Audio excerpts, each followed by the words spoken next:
Ben turned towards the window where a number of the ghouls were pounding on the timbers. When one plank was loose enough, Ben ripped it aside, then hurled it like a javelin at Harry. It caught him in the arm, and with a cry of pain, he dropped the gun. Ben pounced, and as Harry backed away, he picked it up, cocked it, and fired, blasting a hole in Harry's chest and knocking him head first down the cellar steps. Helen had no time to be a grieving widow. She had other things to think about. 2 ghouls had succeeded in breaking through the window and had seized her by the hair and neck. Ben clubbed at them, then shot them both in the face. Freed, Helen ran screaming down the cellar steps, falling over the body of her husband in the dark and landing in a heap at the bottom. Oh, Mommy? Baby, is that you? Oh, darling, are you feeling better? Mommy, pick me up. Oh, baby, come to Mommy. I'm so glad that you're...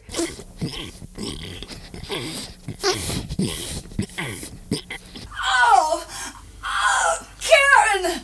No! Please! Karen wasn't feeling better.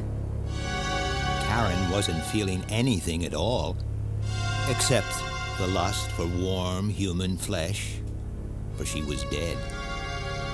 Her mother's fall had interrupted her as she was chewing through her father's arm, but she had always liked her mother better anyway.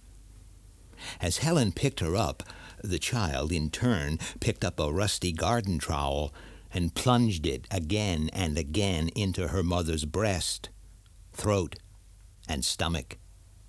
She continued long after Helen's screams had ceased, until the flesh was a ragged ruin. Then, contentedly, she dug her hands into the gaping wounds and began to feast. While upstairs, Ben was fighting like a madman. The barricades were crumbling under the onslaught of 50 or so ghouls. Barbara, shocked into consciousness again, was fighting alongside him. One ghoul sank his teeth into her neck until Ben blew off most of his head. Part of its face and jaw still remained embedded in her flesh, and, quite mad now, she ran screaming from the room, straight into the path of a group of undead who were advancing towards her. They fell upon her, ripping and tearing as they dragged her outside. She fought on automatically until she looked dead into the face of her brother Johnny, who had his fingers locked for the kill. Mercifully, her brain cut out, and seconds later her body followed as she was engulfed. There would be nothing left of her to be reanimated. Ben, outnumbered, retreated slowly towards the cellar. From behind, he felt hands clawing at his legs, looked down, and saw the bloody face of Karen. All normal instincts gone, he picked her up and smashed her against the wall, but she staggered to her feet and advanced again, but too late to stop him leaping down the cellar steps and slamming the door behind him. The door shook and bulged like canvas caught in a strong wind, but miraculously it held against the onslaught. Little by little, the pounding diminished, and from the shuffling noises above his head he deduced that the ghouls were leaving the house to feast on the body of Barbara and to wait easier prey. His fingers closed around the discarded flashlight, and he held it upwards to check out his new territory. The first thing it encountered was the shiny, bald pate of Harry, then his staring eyes and half-chewed arm. But the eyes were no longer staring.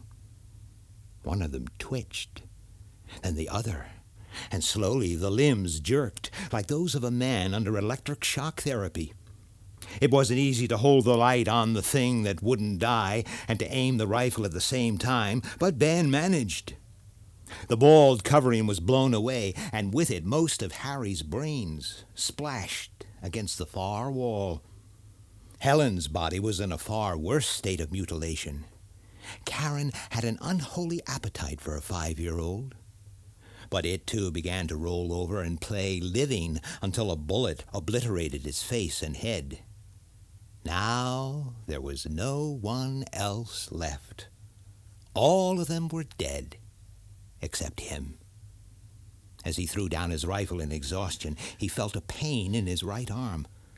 Looking down, he noticed, almost absent-mindedly, the torn shirt and parallel lacerations caused by Karen's teeth. So, now his name was on the waiting list of the Undead Club.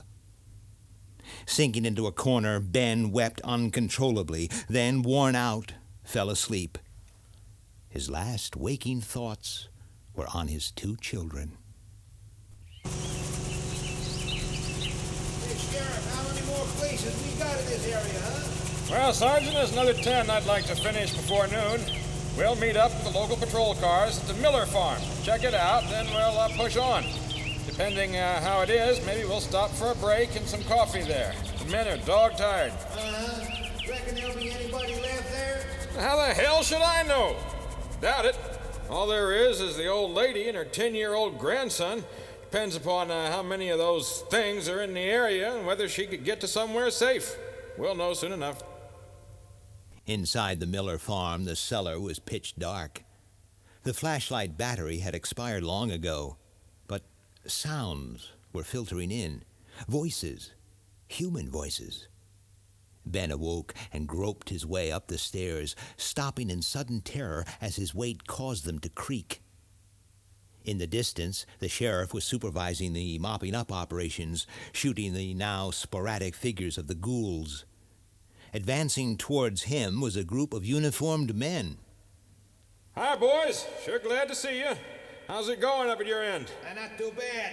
Things are under control. Checked out the Miller farmhouse yet? Nah, looks pretty bad. Figured we'd let you take care of that. Oh, thanks a bunch.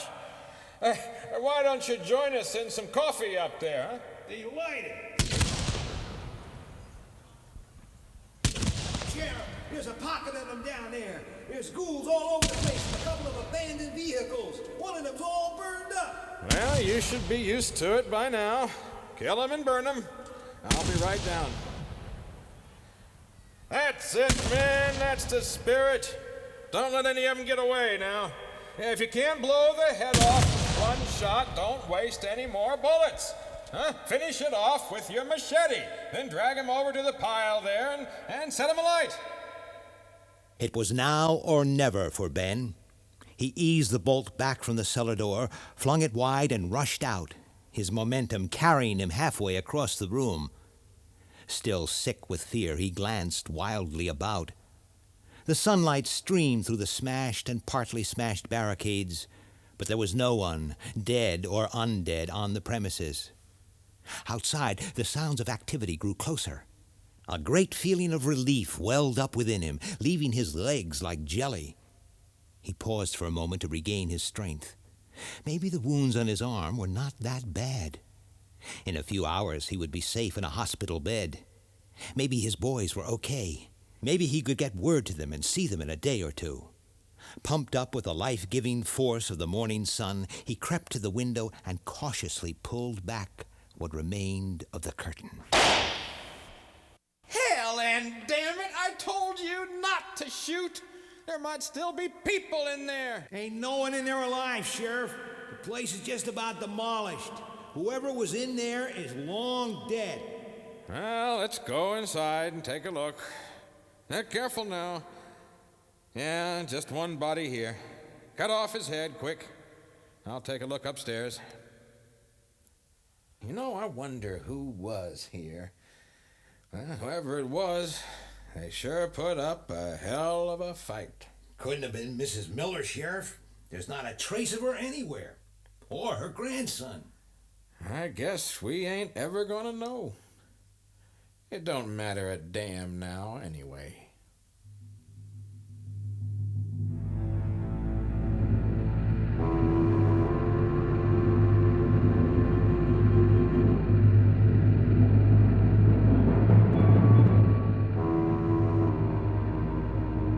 Night of the Living Dead was written by George Romero and John Russo. It was abridged for audio by Michael Brooks. The parts of the narrator and Harry were played by Ed Bishop. The part of Ben was played by Bill Hootkins. Barbara and Helen were played by Linda Hayes.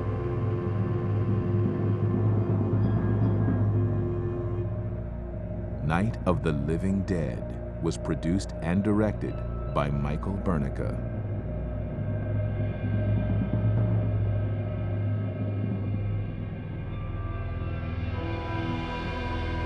This has been a presentation of Simon & Schuster Audio.